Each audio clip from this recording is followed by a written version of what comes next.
You've probably converted kilometers to meters before. But what if I told you most students lose exam points on conversions they think they got right? There's one simple principle that makes or breaks your answer, but nobody emphasizes it. With that one thing, you'll not only convert units correctly, but also avoid the number one mistake on exams.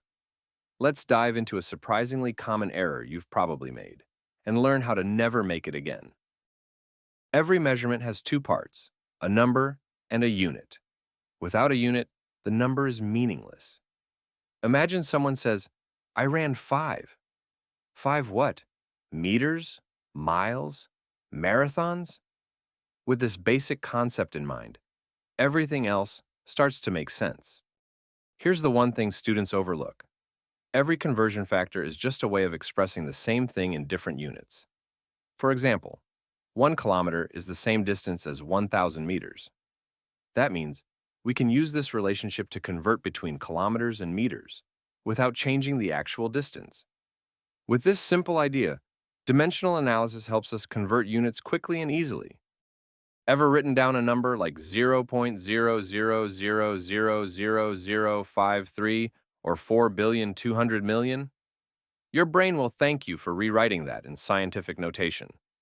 Scientific notation shows how big or small a number is, fast. It also helps you avoid rounding errors in physics and chemistry. With this one format, you'll reduce mistakes and save time on exams. Let's see an example. Convert 3.5 times 10 to the power of 5 grams to kilograms using scientific notation. Pause here if you want to try it first.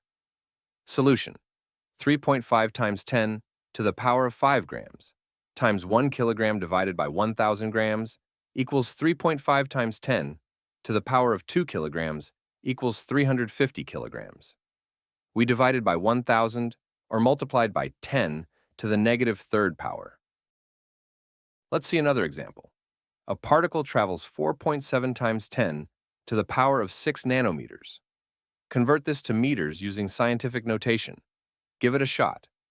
Solution: 4.7 times 10 to the power of 6 nanometers times 1 meter divided by 1 times 10 to the power of 9 nanometers equals 4.7 times 10 to the power of negative 3 meters. So, 4.7 million nanometers is just 0.0047 meters. That's the power of unit conversion and scientific notation. So next time you see a crazy number or an unfamiliar unit, remember, conversion factors are just clever tools for switching units, and scientific notation is your calculator's best friend. You now know the one thing that separates sloppy conversions from crystal clear answers.